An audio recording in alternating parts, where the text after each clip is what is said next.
Nah, Yohanes 3 ayat 16 mengatakan, karena begitu besar kasih Allah akan dunia ini, sehingga ia mengaruniakan anaknya yang tunggal, supaya setiap orang yang percaya kepadanya tidak binasa, melainkan beroleh hidup yang kekal. Bapak ibu saudara yang kasih Tuhan, bahwa karya penebusan Yesus bukan hanya untuk menyelamatkan kita dari dosa. Ya, karya keselamatan Yesus bukan hanya menyelamatkan kita dari dosa, tetapi juga memberikan kita hidup yang kekal.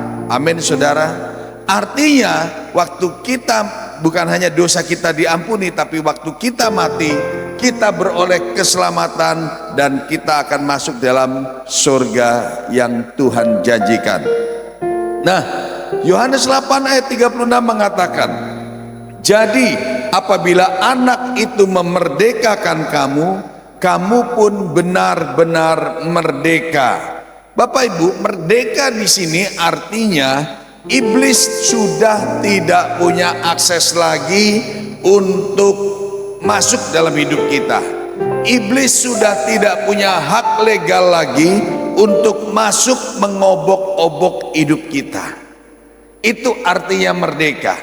Kalau kita sudah lahir baru, diselamatkan, terima Yesus sebagai Tuhan dan Juru Selamat, maka sejak saat itu iblis tidak punya akses untuk masuk dalam hidup kita. Tetapi kenapa masih ada orang-orang Kristen yang hidupnya masih diobok-obok oleh iblis? Kenapa ada orang Kristen yang selalu mengalami kekalahan, yang selalu mengalami pergumulan, kesulitan, dibelenggu oleh iblis, keterikatan? Kenapa bisa terjadi? Padahal firman Tuhan katakan, kalau anak itu memerdekakan kamu, kamu pun sudah merdeka. Tapi kenapa kenyataannya ada banyak orang Kristen belum hidup dalam kemerdekaan penuh dalam Kristus, masih terikat oleh kebiasaan-kebiasaan buruk, masih terikat oleh kuasa kegelapan, masih terikat oleh kekurangan, masih terikat oleh hal-hal yang membelenggu hidup mereka. Saudara, ada 3 alasan yang membuat iblis itu masih bisa membelenggu hidup kita. Ya, Tuhan sudah memberikan semua kemenangan, tetapi ada 3 alasan di mana iblis masih punya akses keluar masuk dalam hidup kita, sehingga orang Kristen yang tadinya sudah merdeka, tetapi kenapa bisa jatuh bangun? Kenapa bisa terbelenggu? 3 alasan itu. Yang pertama adalah masih suka jatuh bangun dalam dosa. Sebab waktu kita ditebus oleh darah Yesus itu sudah membungkus seluruh hidup kita, sehingga iblis tidak bisa masuk lagi dalam hidup kita, kecuali waktu kita membuka celah kehidupan kita. Dulu saya pernah memberikan ilustrasi di dalam kisah pewayangan, di mana ketika Sinta ditinggal oleh Rama di hutan sendirian, lalu adiknya Rama, Lesmana, bilang, Sinta, kamu tidak boleh kemana-mana. Diberikan pagar gaib di sekeliling Sinta, dan selama Sinta berada di dalam pagar gaib, Rahwana yang hendak mencuri Sinta tidak akan bisa. Kenapa? Karena Rahwana itu tidak bisa tembus menculik Sinta. Ada pagar gaib yang menyelubungi Sinta. Tapi ketika Rahwana membuat tipuan kepada Sinta dengan menyamar sebagai Brahmana tua yang membutuhkan pertolongan, lewat tipuan itulah akhirnya Sinta keluar dari pagar gaib itu. Dan ketika dia keluar dari pagar yang sudah diberikan oleh adik Rama, Lesmana ini, akhirnya Sinta diculik. Saudara, selama kita berada dalam lingkaran keselamatan Tuhan, selama kita tidak macam-macam, aman dari kuasa kegelapan, aman dari serangan iblis. Tetapi waktu kita keluar, waktu kita kena oleh tipu daya iblis, kita keluar dari lingkaran darah Yesus yang sudah menutup bungkus seluruh kehidupan kita, disitulah celah di mana iblis masuk. Yaitu apa? Waktu kita jatuh bangun dalam dosa.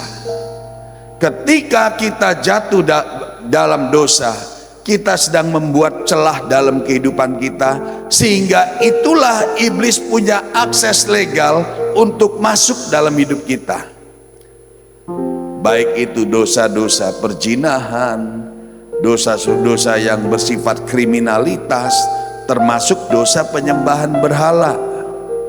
Itu sebabnya kalau kita sudah lahir baru tapi kita kompromi dengan aliran-aliran kepercayaan-kepercayaan yang bukan dari kebenaran Alkitab, waktu kita masih berkompromi ikut ambil bagian dalam upacara-upacara sakral tertentu dari agama kepercayaan tertentu, kita sedang membuat celah sehingga iblis punya akses masuk dalam hidup kita.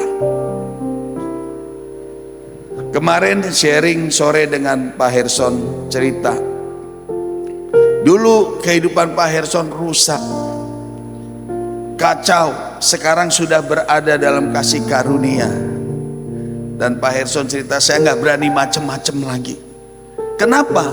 Kalau berani macem-macem, keluar dari kasih karunia, iblis ngambil lagi, dan nanti bakal rusak lagi, lebih parah dari sebelumnya. Itu sebabnya orang yang sudah berada dalam kasih karunia Tuhan, jangan macem-macem, jangan cari gara-gara, karena iblis itu seperti singa yang mengaum, yang mencari celah dalam hidup kita. Nah, celah itu yang pertama adalah dosa. Jangan kita membuat dosa lagi. Makanya Yesus waktu mengampuni orang yang wanita yang berzina, Yesus katakan apa? Dosamu sudah diampuni, pergi dan jangan berbuat dosa lagi. Kenapa? Yesus ngomong sudah ditutup bungkus dengan kuasa darahnya, dan waktu dia pergi dalam perlindungan Tuhan. Itu sebabnya dia nggak boleh berbuat dosa lagi, supaya iblis jangan merusak lagi. Yang kedua, akses di mana iblis bisa mengambil, mengobok-obok hidup kita adalah hati kita. Kita tidak menjaga hati. Firman Tuhan katakan, jagalah hatimu dengan segala kewaspadaan, karena dari situlah terpancar kehidupan. Apabila kamu marah, janganlah padam amarah sebelum matahari terbenam. Artinya apa? Kalau ada persoalan yang berhubungan dengan hati, harus diselesaikan. Dosa yang berhubungan dengan hati itu apa? Kedengkian, kebencian, sakit hati, luka batin. Itu yang membuat iblis itu masuk bersarang dalam hidup kita. Tidak heran orang yang hidupnya suka sakit hati, kebencian, dia mengalami sakit penyakit. Banyak orang yang sebenarnya sehat-sehat saja, diperiksa ke dokter tidak ada apa-apa, tapi kenapa ada sakit penyakit? Kebencian, iri hati, sakit hati. Saya melihat ada beberapa orang yang hidupnya dipenuhi oleh kebencian, sakit hati, kena penyakit yang aneh-aneh, saudara. Buang itu jauh-jauh. Segala sakit hati, kebencian, luka batin, kedengkian, amarah, buang itu jauh-jauh, saudara. Kenapa? Sebab itu yang membuat iblis bisa masuk dalam hidup kita. Yang ketiga, di mana iblis punya akses masuk dalam hidup kita, yaitu kutuk keturunan. Bulan lalu saya sudah bicara tentang kutuk keturunan. Tanpa disadari, akibat dosa dari orang tua kita, Ternyata kutuk itu masih aktif dalam hidup kita. Di mana kutuk-kutuk itu mungkin orang tua kita masih penyembah berhala, atau orang tua kita sudah Kristen tapi kakek kita. Kalau kakek kita masih generasi yang ketiga. Padahal kutuk itu bicara generasi ketiga sampai keempat. Berarti iblis punya hak legal atas hidup kita, karena perjanjian antara orang tua kita dengan roh yang disembah. Makanya kalau kita merasakan masih ada kutuk di mana iblis itu punya akses, ya kenapa? Saya sudah beri contoh begini. Kalau kita punya beli sebidang tanah, waktu kita beli dengan pemiliknya semuanya nggak ada masalah. Ternyata begitu dibeli ada gugatan lain. Kenapa? Ternyata pemiliknya itu, pemilik tanah tersebut itu ada warisan, dan hukum warisannya belum dibereskan, sehingga ada pihak-pihak lain yang masih punya hak legal atas tanah tersebut, dan dia menuntut. Sebenarnya kita nggak tahu menahu, tapi karena orang yang kita beli ini, yang kita beli tanah tersebut, dia masih ada masalah, jadi kita terbawa-bawa. Saudara, kadang-kala kita sudah ditebus darah Yesus, tapi karena masih adanya ikatan perjanjian dari kuasa kegelapan, sehingga tanpa disadari iblis punya hak legal atas hidup kita. Makanya kalau kita merasakan ada hal-hal yang buruk yang masih kita alami dalam hidup kita, kebiasaan-kebiasaan dari orang tua kita yang buruk yang masih kita lakukan, kita mohon ampun dan kita putuskan semua itu. Misalnya kalau orang tuanya dulu kawin cerai, ternyata anaknya juga kawin cerai, wah ini kutuk. Bukankah ada orang-orang Kristen yang sudah menikah tapi bisa kawin cerai?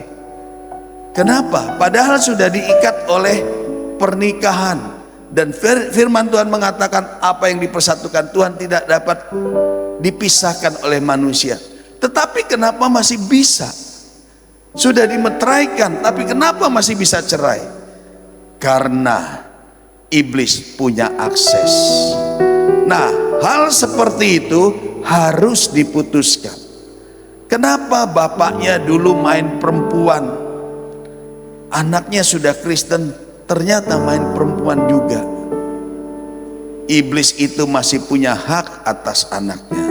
Itu harus diputuskan. Saya yakin saudara, waktu kita putuskan segala kutuk-kutuk itu, maka kita akan jadi bersih. Saudara, 3 hal yang membuat iblis masuk. Karena pertama, dosa kita. Yang kedua, kita tidak menjaga hati. Dan yang ketiga, karena kutuk.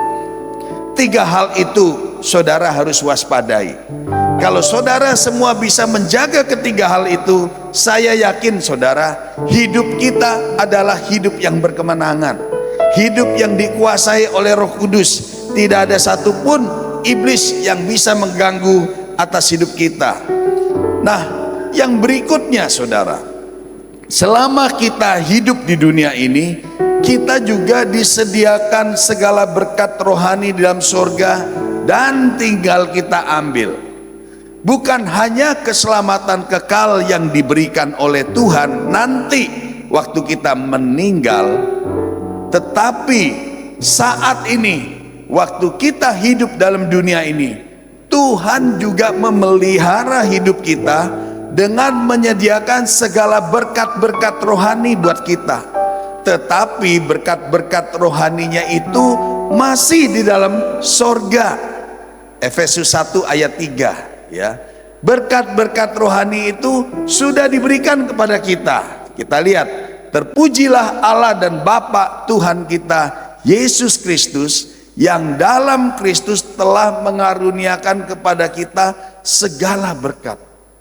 Kita ini sudah diberikan.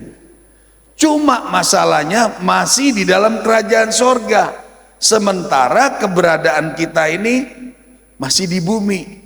Bagaimana cara mengambil berkat-berkat yang Tuhan sediakan menjadi nyata dalam hidup kita? Nah, itu ada aksesnya saudara. untuk mengambil berkat-berkat. Berkat itu bicara apa? Bukan hanya berkat secara materi, bukan hanya berkat secara keuangan, tapi juga damai sejahtera, sukacita, kebahagiaan, keharmonisan rumah tangga, kesehatan. Itu bicara tentang berkat-berkat rohani disediakan dalam hidup kita. Nah, untuk mengambil ada akses yang harus kita gunakan. Makanya selama setengah tahun yang lalu saya membahas satu persatu akses untuk mengambil berkat-berkat rohani tersebut. Apa saja kalau saudara ingat? Doa dan dengan iman percaya. Doa dengan iman. Lalu yang kedua, deklarasi iman. Yang ketiga dengan doa puasa. Yang keempat dengan doa peperangan. Yang kelima dengan mengaktifkan kuasa Roh Kudus. Yang keenam dengan ujian penyembahan. Kalau saudara ingat, saya khotbah berseri dari bulan Januari sampai bulan 6 kemarin. Ya, selama 6 bulan tersebut sampai bulan 7. Ya, bulan 8 bicara tentang kutuk nenek moyang. Nah, selama bulan itu saya bicara tentang akses bagaimana mengambil berkat. Nah, sekarang kita mau lihat sebuah cerita di dalam Alkitab. Sebuah kisah peperangan zaman Israel, ya. Ketika bangsa Israel diserang, yaitu Yosafat. Tahukah saudara, Yosafat itu menggunakan semua akses, 6 akses tadi yang tersebut untuk meraih kemenangan atas musuh. Kita mau lihat akses tersebut. 2 Tawarikh 20 ayat 1 sampai 30. Memang ayatnya panjang. Ini namanya sebuah cerita. Tapi saudara simak baik-baik cerita ini, sebab dari cerita ini kita bisa melihat bagaimana Yosafat menggunakan seluruh akses yang disediakan Tuhan untuk mengambil berkat-berkat rohani itu, sehingga kemenangan diraih oleh bangsanya. Mari kita buka 2 Tawarikh 20 ayat 1 sampai 30. Saya bacakan. Setelah itu Bani Moab dan Bani Amon datang berperang melawan Yosafat bersama-sama sepasukan orang Meunim. Datanglah orang memberitahukan Yosafat, ya, ada penyerangan dari Bani Moab yang berperang hendak menyerang Yosafat. Lalu datanglah orang memberitahukan Yosafat, suatu laskar yang besar datang dari seberang laut Asin, dari Edom, menyerang tuanku. Sekarang mereka di Haseson Tamar, yakni En-Gedi. Saudara, ada orang yang memberitahu Yosafat, kita mau diserang lu. Apa yang terjadi? Yosafat menjadi takut, lalu mengambil keputusan untuk mencari Tuhan. Ia menyerukan kepada seluruh Yehuda supaya berpuasa. Akses pertama yang diambil oleh Raja Yosafat adalah mengajak seluruh bangsanya untuk berdoa puasa. Lalu kita baca berikutnya. Dan Yehuda berkumpul untuk meminta pertolongan daripada Tuhan. Mereka datang dari semua kota di Yehuda untuk mencari Tuhan. Lalu Yosafat berdiri di tengah-tengah jemaah Yehuda dan Yerusalem di rumah Tuhan, di muka pelataran yang baru, dan berkata, Ya Tuhan Allah nenek moyang kami, bukankah Engkau Allah di dalam sorga? Bukankah Engkau memerintah atas segenap kerajaan bangsa? Kuasa dan kepercayaan, keperkasaan ada di dalam tangan-Mu, sehingga tidak ada orang yang dapat bertahan melawan Engkau. Bukankah Engkau Allah kami yang menghalau penduduk tanah ini dari depan umat-Mu Israel dan memberikannya kepada keturunan Abraham sahabat-Mu itu untuk selama-lamanya?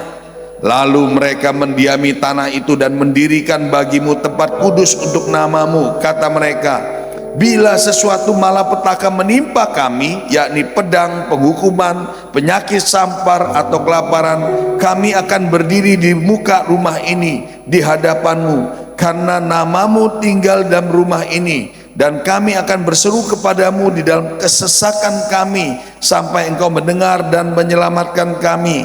Sekarang lihatlah Bani Amon dan Moab dan orang-orang dari pegunungan Seir ini, ketika orang Israel datang dari tanah Mesir, engkau melarang mereka memasuki negerinya. Oleh sebab itu mereka menjauhinya dan tidak memusnahkannya. Lihatlah, sebagai pembalasan mereka datang mengusir kami dari tanah milik yang telah engkau wariskan kepada kami.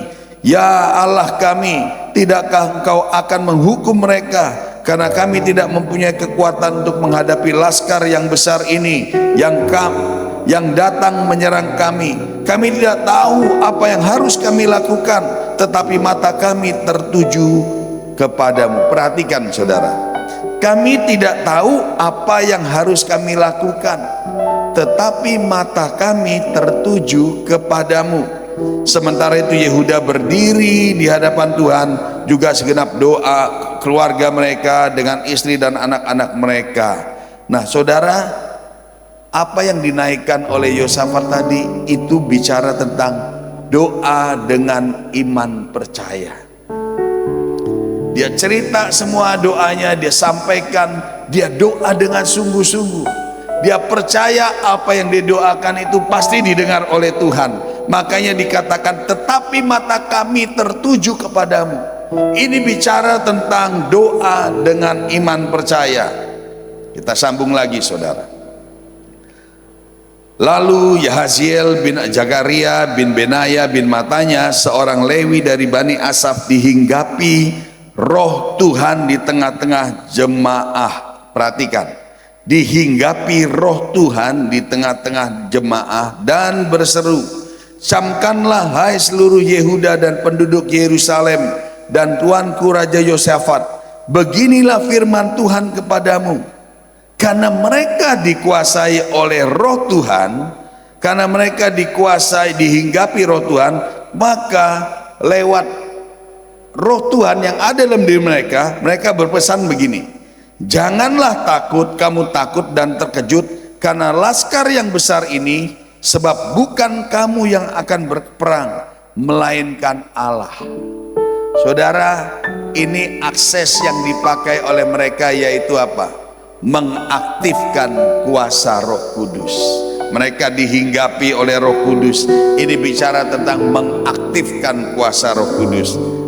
Besok haruslah kamu turun menyerang mereka. Mereka akan mendaki pendakian Ziz, dan kamu akan mendapati mereka di ujung lembah, di muka padang gurun Jeruel. Dalam peperangan ini tidak usah kamu bertempur, hai Yehuda dan Yerusalem, tidak usah bertempur. Lihat, tinggallah berdiri di tempatmu dan lihatlah bagaimana Tuhan memberikan kemenangan kepadamu. Jangan kamu takut dan terkejut. Majulah besok menghadap mereka, Tuhan akan menyertai kamu. Lalu berlututlah Yosafat dengan mukanya ke tanah. Seluruh Yehuda dan penduduk Yerusalem pun sujud di hadapan Tuhan dan menyembahnya. Ini bicara tentang doa peperangan. Mereka berdoa, mereka meraung-raung di hadapan Tuhan, mereka membersihkan alam roh. Maka apa yang terjadi? Bukan mereka yang berperang. Lewat doa yang kuat, lewat doa peperangan, apa yang terjadi?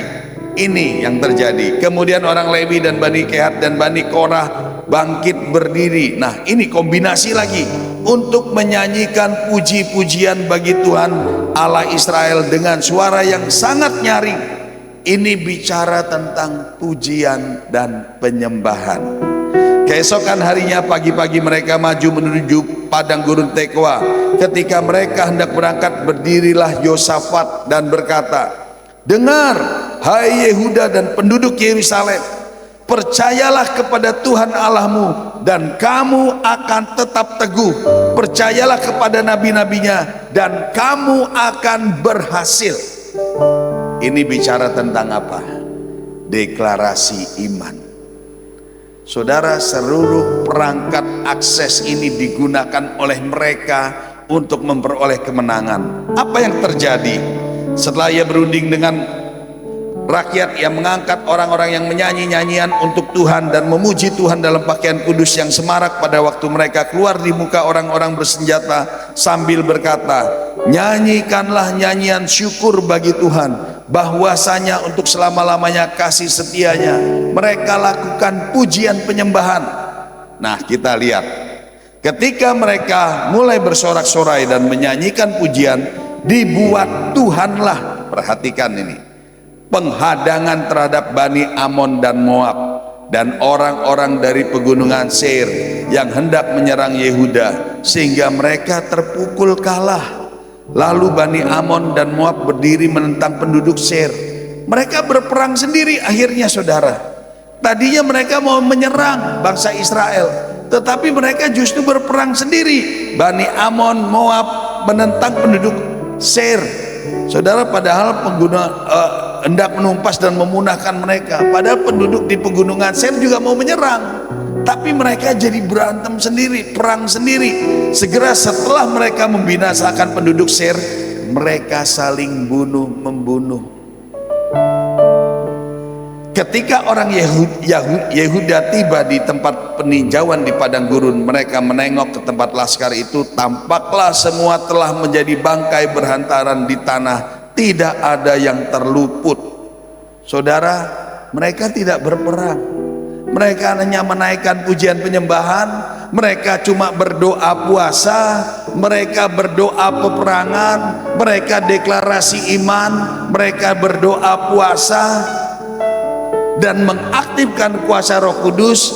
Ternyata kemenangan sudah diberikan Tuhan oleh Tuhan kepada mereka. Lihat, lalu Yosafat dan orang-orang turun untuk penjara barang-barang mereka. Saudara, akibat dari kemenangan kita dari iblis, kita bisa memperoleh harta jarahan. Biasanya setiap pelayanan, setiap ada kemenangan, selalu ada berkat Tuhan. Itu yang namanya harta jarahan, saudara. Ya, mereka menemukan banyak ternak, harta milik, pakaian dan barang-barang berharga yang mereka rampas itu lebih banyak daripada yang dibawa. 3 hari lamanya mereka menjara barang-barang itu karena begitu banyaknya. Luar biasa, saudara.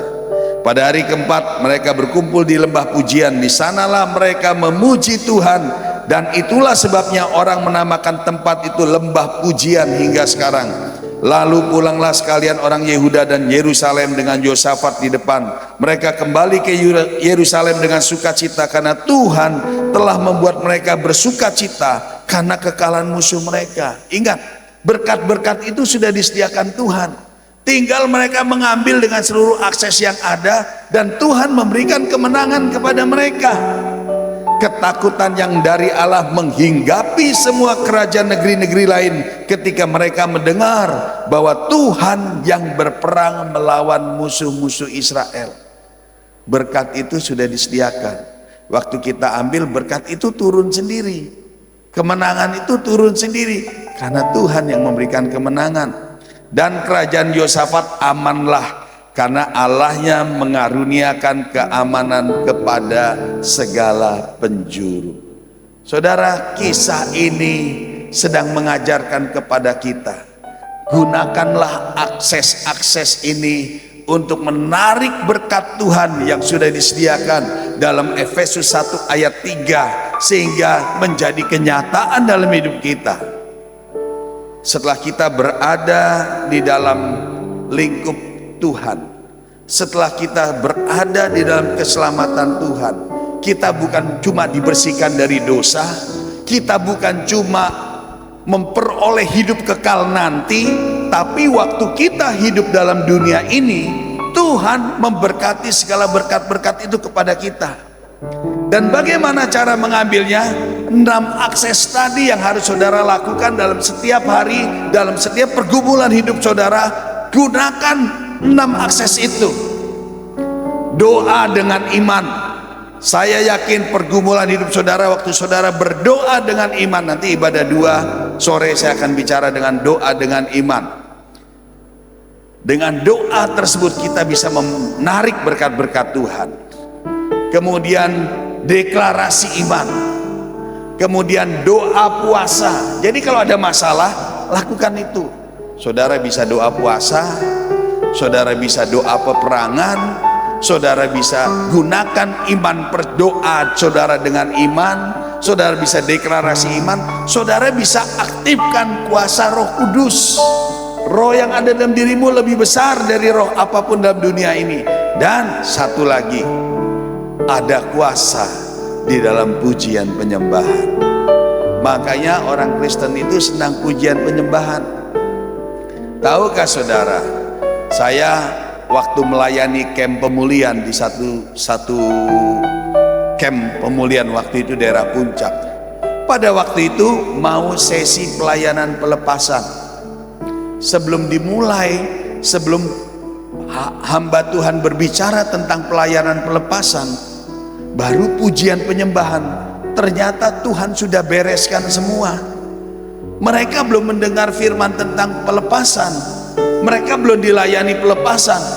Tapi waktu mereka sedang memuji dan menyembah Tuhan, tiba-tiba hadirat Tuhan luar biasa. Orang-orang di sana pada jatuh, pada teriak-teriak, mengalami kelepasan. Tidak dilayani, cuma lagi pujian penyembahan, menggelepar-gelepar. Saudara pernah ikut KKR Benihin? Saya pernah ikut KKR Benihin, saya pernah ikut KKR Pak Niko. Sebelum ibadah KKR, mereka mengadakan pre-service, atau sebelum ibadah mereka memuji dan menyembah Tuhan. Tahukah saudara, Benihin belum ke panggung, belum menyampaikan firman, Pak Niko belum ke panggung, belum altar call, pujian penyembahan belum dimulai, baru pre-service. Orang-orang sakit yang di depan didoakan, banyak terjadi kesembuhan. Kenapa? The power of praise and worship. Saya juga mengalami waktu anak saya sakit, dikasih obat panas yang gak turun-turun, nangis terus ngejer sampai pagi gak berhenti-berhenti. Saya segala cara saya udah coba bagaimana supaya anak ini panasnya turun. Akhirnya saya main gitar, pujian penyembahan. Hanya satu lagu saya nyanyikan dengan sungguh-sungguh, saya berserah sama Tuhan. Anak itu tiba-tiba gak rewel, diem, berhenti menangis, lalu tertidur. Jam 4 pagi baru tertidur. Pikirnya jam 7, jam 8 mau dibawa ke dokter. Ternyata waktu mau dibawa ke dokter, panasnya sudah turun. Istri saya tanya, jadi nggak dibawa ke dokter? Kita percaya dengan iman, anak ini sudah disembuhkan Tuhan. Dan kami tidak bawa ke rumah sakit, tidak bawa ke dokter. Habis itu sembuh, anaknya main-main. Padahal sepanjang malam sampai pagi jam 4 gak bisa tidur, rewel, nangis terus. Sudah dikasih obat di duburnya saudara untuk menurunkan panas, tidak turun. Waktu kami sudah putus asa, saya coba main gitar, saya angkat pujian. Ternyata lewat pujian penyembahan terjadi mujizat. Amin saudara. 6 akses itu harus saudara ketahui supaya saudara bisa hidup berkemenangan dan mengalami berkat-berkat Tuhan. Nah saudara, puji Tuhan hari ini nggak ada perjamuan kudus, jadi agak panjang dikit. Tapi saya juga khotbahnya juga nggak mau panjang-panjang saudara, ya. Tapi lebih leluasa. Nah, saya mau bicara sedikit tentang deklarasi iman. Ya, tadi 6 akses itu, ya. Dari 6 akses itu, jadi begini, saya ulang lagi saudara. Kita sudah ditebus. Kita bukan hanya menang atas dosa, tapi kita juga beroleh kehidupan kekal. Nggak cukup beroleh kehidupan kekal, tetapi Tuhan juga memperlengkapi kita waktu kita masih hidup di dunia ini supaya kita bisa berkemenangan. Bukan berkat itu bukan nanti waktu mati saja, tapi waktu kita hidup Tuhan kasih berkat di dalam kerajaan surga. Efesus 1 ayat 3. Dan cara mengambilnya ada 6. Mungkin kalau ada yang lain nanti saudara bisa info saya. Paling tidak 6 cara itu kita bisa tahu. Nah, yang sekarang saya mau jelaskan ada tentang deklarasi iman. Apa itu deklarasi iman? Saudara, deklarasi iman ini bicara tentang Saudara tahu yang namanya deklarasi? Kalau di Amerika itu ada yang namanya deklarasi, itu deklarasi kemerdekaan, ya. Declaration of Human Rights, atau di Indonesia bicara tentang proklamasi, ya. Kalau di Indonesia lebih terkenal proklamasi, kalau di Amerika lebih terkenal deklarasi. Saudara, deklarasi iman itu bicara apa?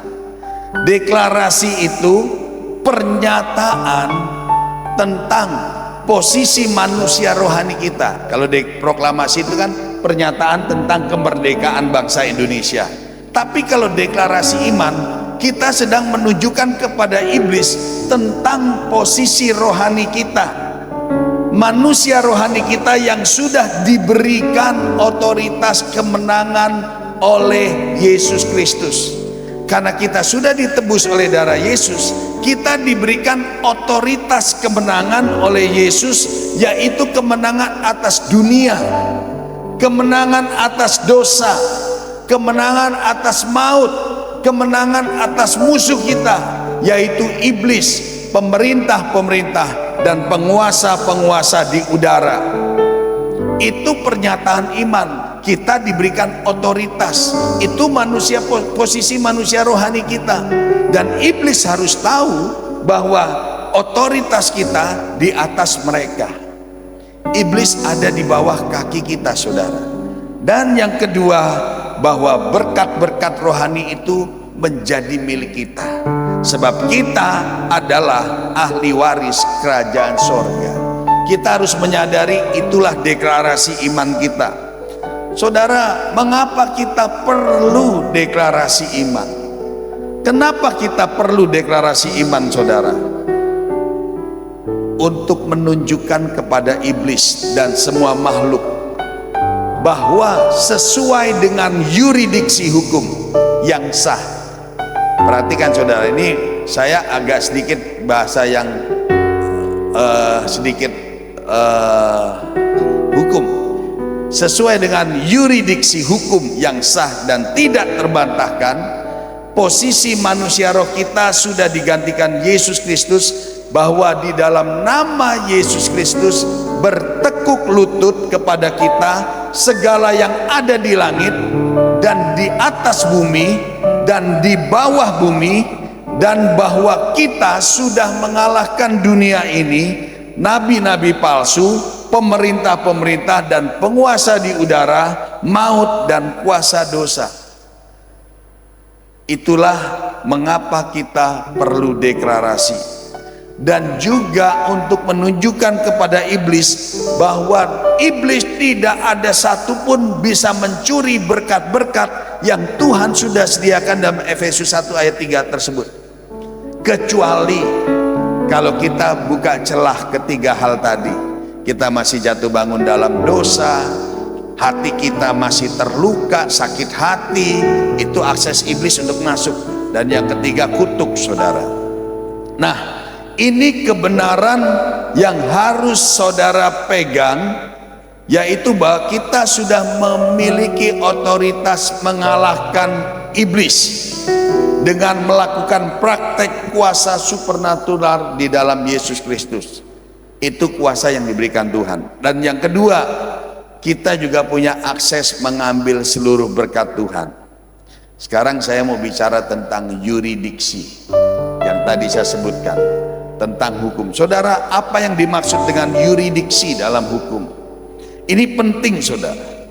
Yuridiksi menurut Starke dapat diartikan sebagai hak, kekuasaan atau kewenangan yang dimiliki oleh suatu negara untuk membuat peraturan-peraturan hukum. Jika didefinisikan secara singkat, maka inti dari yuridiksi adalah satu ucapan atau tulisan yang memiliki dasar hukum. Ya, memiliki dasar hukum dapat diartikan sebagai kewenangan, kekuasaan berdasarkan hukum. Jadi saudara, yuridiksi hukum ini bicara tentang aturan hukum, aturan-aturan yang sudah dibuat, itu bicara tentang yuridiksi. Saudara, alam semesta di dunia ini itu selalu ada yang namanya rangkaian hukum yang berlaku buat siapa saja, ya. Hukum itu selalu ada pada setiap masyarakat, baik yang primitif maupun yang modern, baik yang disahkan oleh kepala adat atau penguasa. Hukum adalah prinsip-prinsip atau aturan untuk mengatur perilaku manusia. Ini kita bicara hukum, mungkin saudara agak bingung, ya. Tapi segala sesuatu di bumi ini semua ada hukumnya. Apa yang ada di bumi ini semua diatur oleh hukum. Nggak ada kecuali zaman dulu, zaman barbar, hukum rimba, ya. Tapi orang hidup kalau nggak ada hukum kacau. Di Indonesia kalau nggak ada hukum, saudara bayangkan, bunuh orang nggak ditangkap, ngambil duit orang nggak ditangkap, nggak ada hukum, gimana kira-kira? Kacau balau. Makanya seluruh yang ada di alam semesta ini semua diatur oleh yang namanya hukum. Saudara mau berdagang ada hukumnya. Saudara mau lakukan kriminal ada yang namanya hukum pidana, ada hukum perdata. Semua kita dibatasi oleh undang-undang yang berlaku. Nah, kita tidak bisa menghindari hukum yang ada. Meskipun sadar atau tidak sadar, kita melihat ada hukum yang mengikat kita. Misalnya hukum gravitasi.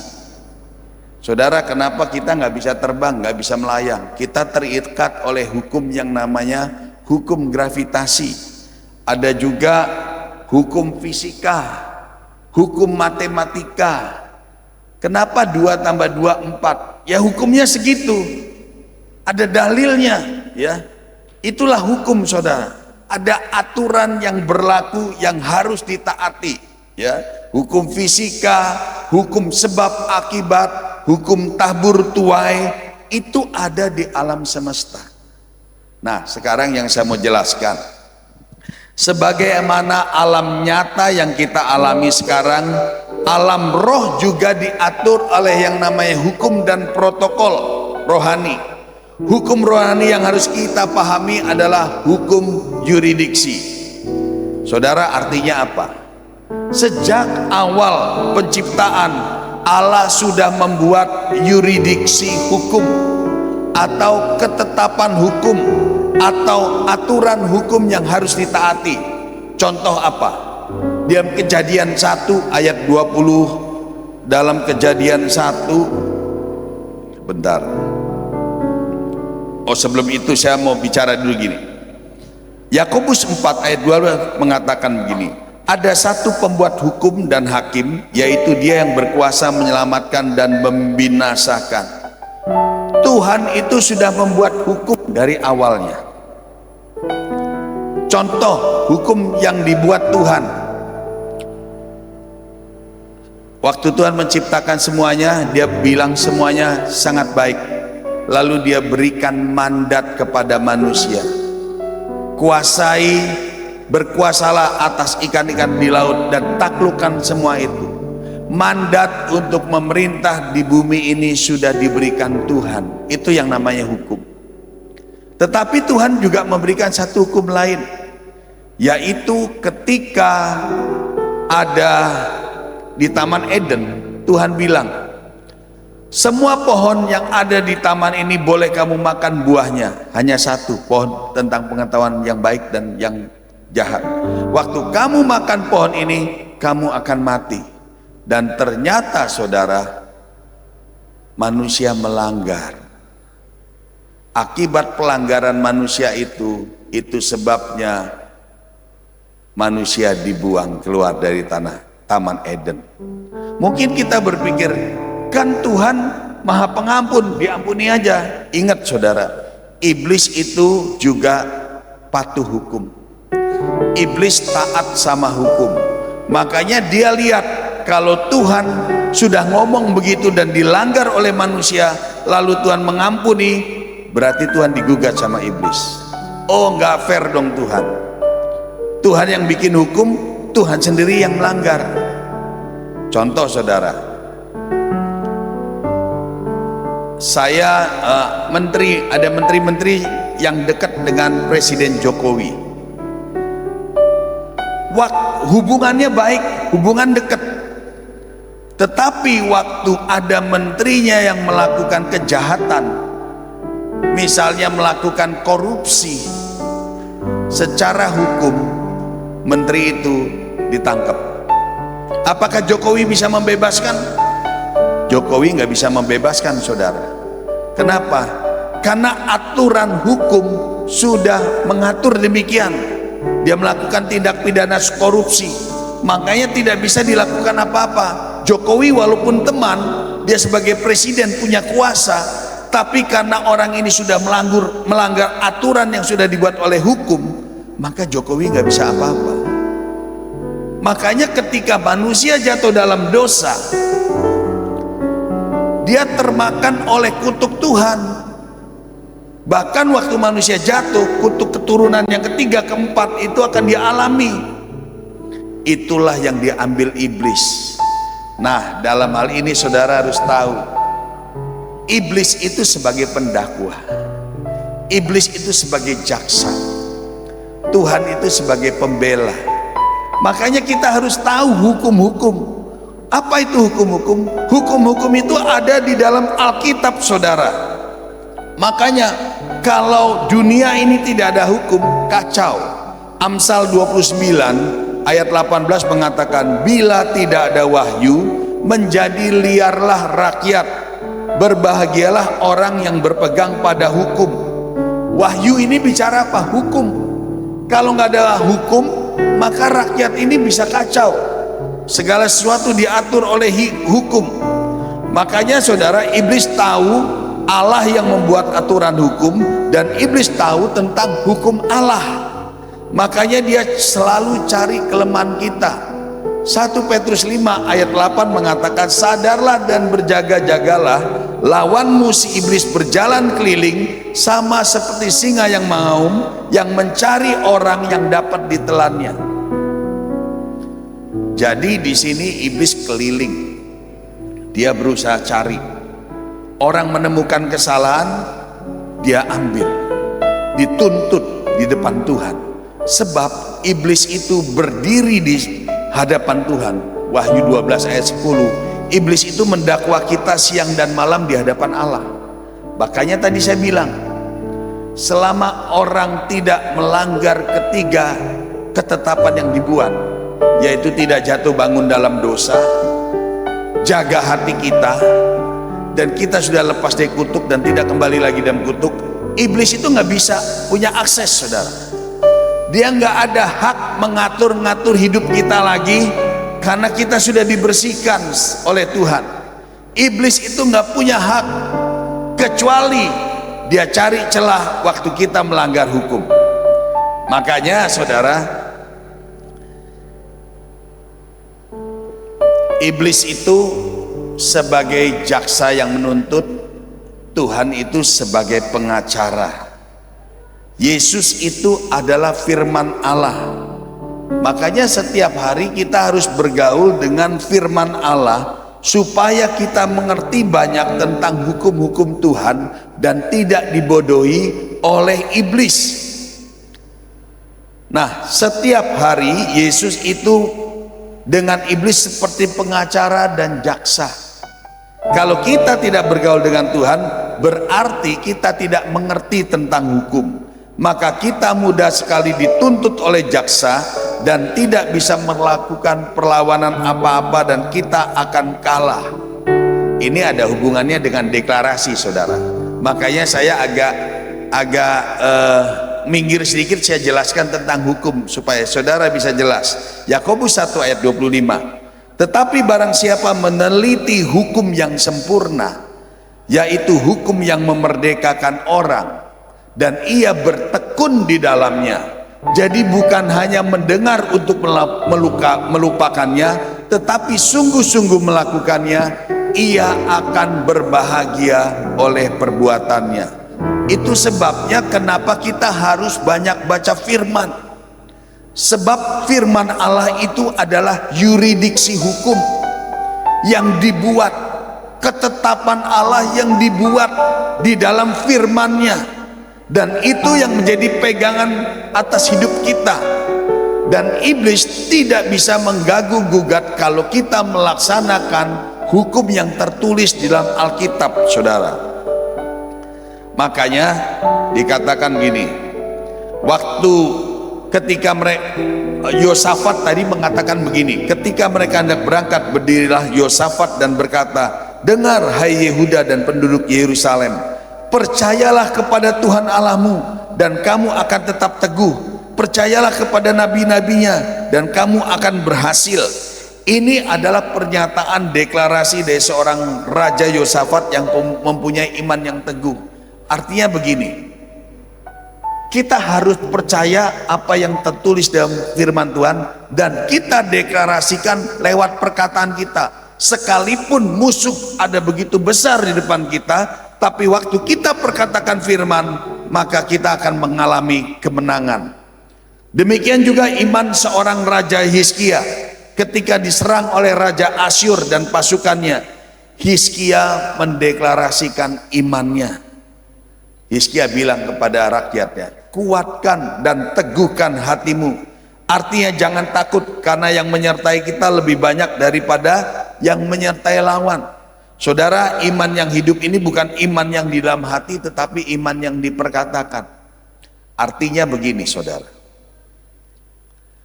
melawan iblis, kadang-kadang iblis mendakwa kita, tapi waktu kita tahu akan firman Tuhan, itu artinya kita tahu yurisdiksi hukum, kita tahu ketetapan Tuhan. Waktu kita perkatakan lawan siasat iblis dengan memperkatakan firman, maka iblis akan takut. Saudara lihat waktu Yesus sedang dicobai di bukit pencobaan, Yesus selalu ngomong apa? Ada tertulis, ada tertulis, dan ada tertulis. Waktu Yesus sampaikan ada tertulis, itu hukum yang berlaku. Iblis nggak bisa melawan. Iblis artinya lari. Andai kata Yesus tidak mengerti hukum, waktu dicobai iblis, Yesus salah melangkah, misalnya suruh lompat, dia lakukan apa yang kata iblis, maka dia akan kalah. Tapi puji Tuhan, Yesus mengerti hukum. Itu sebabnya saudara, kenapa kita baca firman. Kita membaca firman supaya kita mengerti hukum. Waktu kita sedang menghadapi persoalan apapun, firman itu yang keluar, yang harus kita sampaikan. Misalnya, ketika saudara sedang nggak punya uang, saudara sedang nggak punya duit, kesulitan, ada firman Tuhan yang mengatakan, Allahku kan memenuhi kebutuhanku menurut kekayaan dan kemuliaannya. Allahku kan mencukupi kebutuhanku di dalam Yesus Tuhan. Kita perkatakan Allahku yang akan mencukupi. Ini firman. Atau misalnya saudara, ada banyak deklarasi-deklarasi yang sebenarnya bisa kita katakan. Setiap kita memulai ibadah, kita selalu membaca Mazmur 91. Itu adalah bentuk deklarasi kita kepada iblis. Dia nggak boleh mengganggu, karena orang-orang yang dalam perlindungan Tuhan, dia akan mengalami kemenangan seperti yang tertulis di Mazmur 91. Waktu kita menghadapi apapun persoalan dalam hidup kita, kita perlu deklarasi. Waktu ketika saya masuk dalam rumah sakit, ketika saya kena COVID, saudara, tiba-tiba ada firman Tuhan yang muncul melalui pujian. Sekalipun aku dalam lembah gelap, ku tak takut sebab Kau besertaku. Sekalipun badai topan datang menerpa, ku tak gentar sebab Kau di sisiku. Aku percaya berkat-Mu atasku melimpah, kebajikan, kemurahan selalu mengikutiku. Ku puji, ku sembah Kau Tuhan. Saudara, waktu saya sedang menghadapi maut, saya naikkan pujian ini. Ternyata ini ada bentuk deklarasi iman saya. Saya nggak perlu takut lagi, saya nggak perlu khawatir. Saudara, deklarasi itu juga banyak dalam bentuk pujian. Jadi saudara, waktu memuji menyembah Tuhan, itu juga sekaligus dua akses yang saudara gunakan untuk mengalami kemenangan. Pujian penyembahan, pujian, dan juga deklarasi. Contoh lagi, pujian yang mengandung deklarasi. Dalam nama Yesus, dalam nama Yesus ada kemenangan. Dalam nama Yesus, dalam nama Yesus iblis dikalahkan. Nah saudara, ini pujian sekaligus deklarasi. Contoh lagi, Tuhan menetapkan langkah-langkah orang yang hidupnya berkenan kepadanya. Apabila ia jatuh, tak sampai tergeletak, sebab Tuhan menopang tangannya. Tangannya, tangannya, sebab Tuhan menopang tangannya. Apabila ia jatuh, tak sampai tergeletak, sebab Tuhan menopang tangannya. Amin saudara. Jadi deklarasi iman itu adalah satu bentuk pernyataan hukum yang tertulis dalam Alkitab. Saudara ambil untuk mengalahkan siasat dari si iblis. Karena ini hukum yang sah dan berlaku, saudara mesti pertontonkan kepada iblis, sehingga iblis tidak punya hak lagi mengambil akses dalam hidup kita. Karena Alkitab sudah berbicara demikian tentang diri saya. Saya setiap pagi selalu berdoa begini. Saya proklamasikan diri saya. Saya sedang memproklamasikan kemerdekaan saya supaya iblis tahu, supaya iblis gentar, tidak berani melawan saya. Deklarasi apa yang saya suka doakan? Saya selalu perkatakan begini. Aku mati bersama dengan Kristus dan aku dibangkitkan bersama dengan Kristus.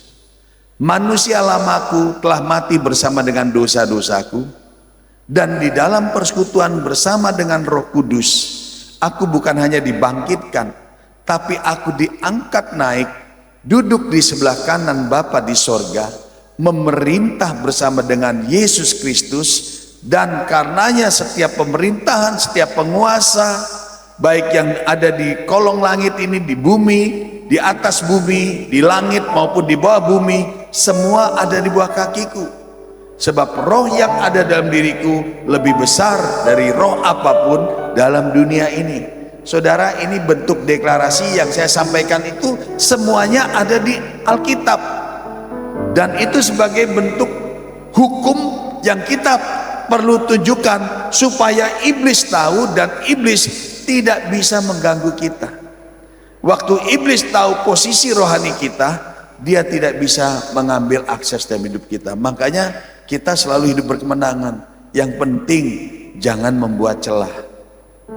Saudara sedang mengalami apa hari-hari ini? Kalau saudara sakit, saudara bilang, oleh bilur-bilurnya aku telah sembuh.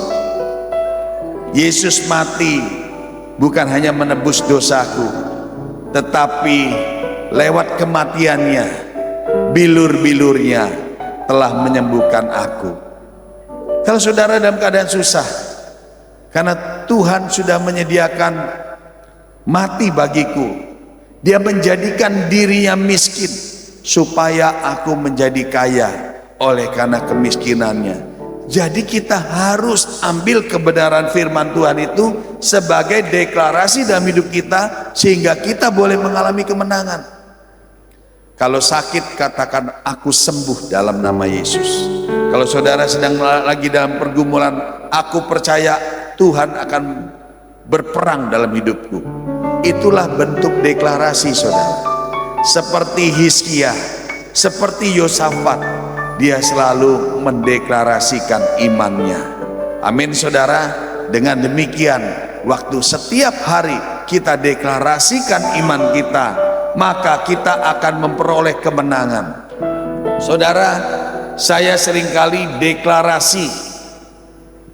Satu kali di Kalimantan Barat, saya diundang khotbah di satu gereja. Gerejanya di kota Bengkayang, sementara saya tinggalnya di Sungai Pinyu.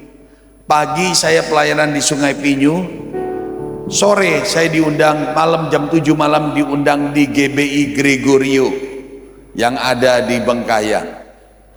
Lalu pada waktu itu saya dalam kondisi nggak punya uang saudara. Saya diundang khotbah, jaraknya 100 kilo, perjalanan naik mobil 2 jam. Di tengah perjalanan saya bilang, Tuhan, saya kalau pulang pergi lumayan juga Tuhan. Saya mau minta nginep hotel di Lala Golden di Bengkayang gratis Tuhan. Tuhan bilang, kamu deklarasi. Saya langsung ngomong, dalam nama Tuhan Yesus, pada sore ini aku akan berangkat ke Bengkayang melayani Tuhan. Dan Tuhan sediakan berkat buat aku. Aku ingin nginep gratis di Hotel Lala Golden. Saya berkata begitu sambil nyetir saudara. Karena biasanya nginep di sana tapi lagi nggak punya uang, jadi saya harus pulang. Nah, waktu pelayanan di sana, gerejanya itu di samping dari Hotel Lala Golden. Waktu saya khotbah, selesai khotbah, gembalanya bilang, Pak, nginep di mana? Di sini ya? Oh enggak Pak, saya rencana mau pulang ke Sungai Pinyu. Saya nggak mungkin bohong, atau nggak mungkin nggak punya uang gitu kan, nggak enak saudara. Atau saya juga nggak boleh bohong, saya rencana mau pulang. Kenapa nggak nginep di sini Pak? Kata gembala. Saya diem aja. Tiba-tiba di sebelah gembala itu bilang, Pak, udah nginep aja di sini. Saya udah bilangin resepsionis untuk Bapak kasih kamar gratis. Ternyata yang nawarin itu pemilik hotelnya saudara.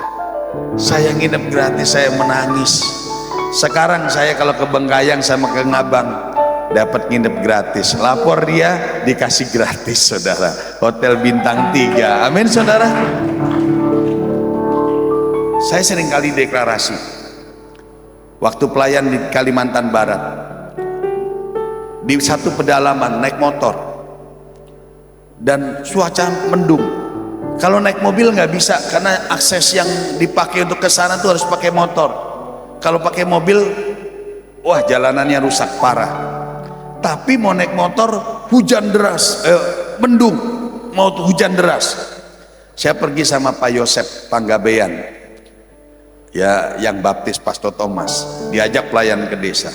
Saya bilang, Pak Yosep, ini mau hujan, tapi saya percaya kita deklarasi iman Pak ya, kita sama-sama punya Tuhan yang hebat.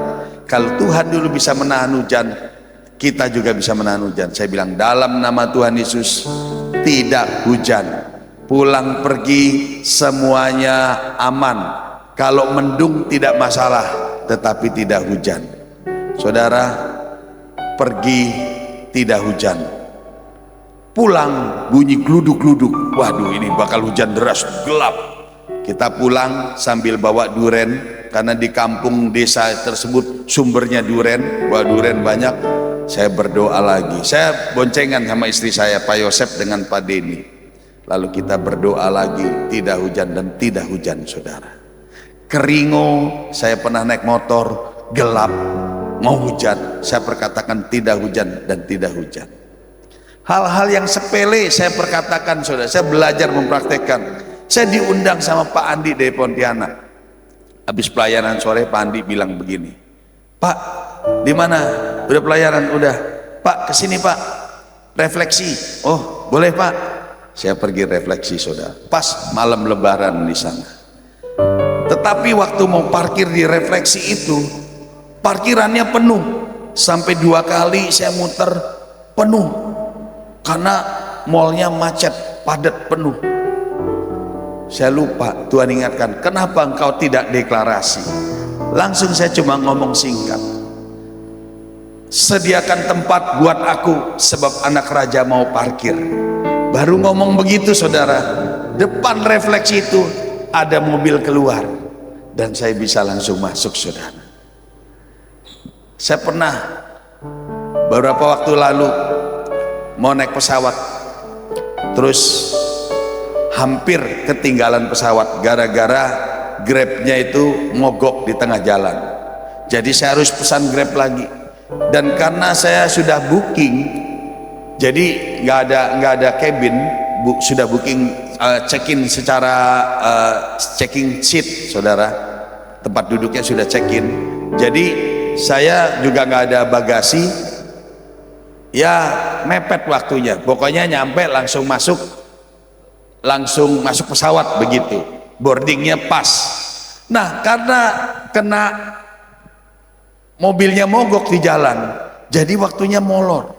Saya mesti pesen Grab lagi, nunggu lagi. Udah gitu di jalan, di tol macet pula, saudara. Wah, ini telat nih. Saya mulai deklarasi, pesawat tunggu saya, jangan tinggalkan saya. Saya terlambat tapi pesawat tunggu saya akan datang. Begitu saya sampai di bandara, saya doa dalam nama Yesus.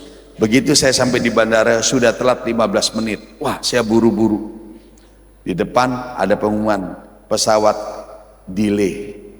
Wah, puji Tuhan. Saya nunggu, akhirnya di ruang tunggu, nggak sampai 5 menit, saudara, dipanggil masuk. Wah, puji Tuhan, ternyata benar-benar pesawat nungguin saya. Saudara, ini hal yang simple, yang sehari-hari kita coba perkatakan. Banyak, saudara, kalau saya mau saksikan cukup panjang. Lagi nggak punya duit di dalam perjalanan, saya doa, Tuhan, gimana nih Tuhan? Saya pelayanan tapi saya nggak bawa uang. Ini uang tinggal sedikit, isi bensin habis, udah gitu nggak ada uang lagi. Padahal pelayanan masih berapa hari ke depan. Saya berharap saya ke ATM, dalam nama Yesus tiba-tiba muncul angka tertentu.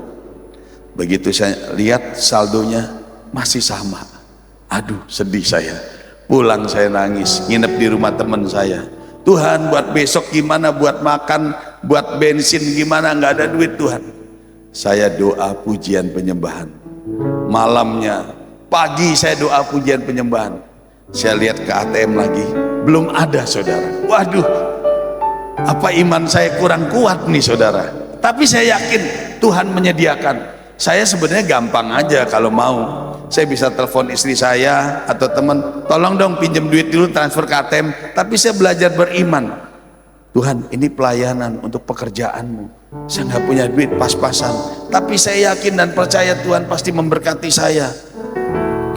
Nah, saudara, saya kan suka kirim di status pelayanan saya begitu ya. Nah, waktu itu saya lagi ngurusin kebun, saudara, di kebun di Kalimantan. Tiba-tiba di tengah jalan menuju kebun itu ada teman donatur telepon, "Pak, sekarang lagi ada proyek apa nih Pak?" "Bapak lagi kemana?" "Oh, saya lagi mau ke kebun." "Loh, Bapak lagi proyek apa sekarang?" "Oh, saya lagi bikin kebun semangka Pak." "Gimana Pak, masih butuh dana?" "Ya kalau dibilang butuh sih masih Pak." Tahu nggak, saya cuma sekedar ngomong, dikasih duit cukup banyak saudara, ditransfer ke rekening yayasan. Langsung saya bilang, "Bendara, tolong dong kirimin saya duit, saya udah kehabisan dana saudara." Lumayan saudara. Jadi di sini Tuhan itu, kita belajar untuk bisa menghadirkan mujizat dalam hidup kita. Perkara-perkara kecil, gunakan iman kita untuk 6 akses itu kita pergunakan. Saya khotbah gini karena saya juga belajar mempraktekkan, menghidupi firman.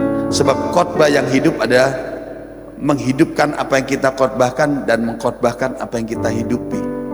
Jadi belajar 6 akses ini saudara lakukan, pasti terjadi sesuatu dalam hidup saudara. Amin.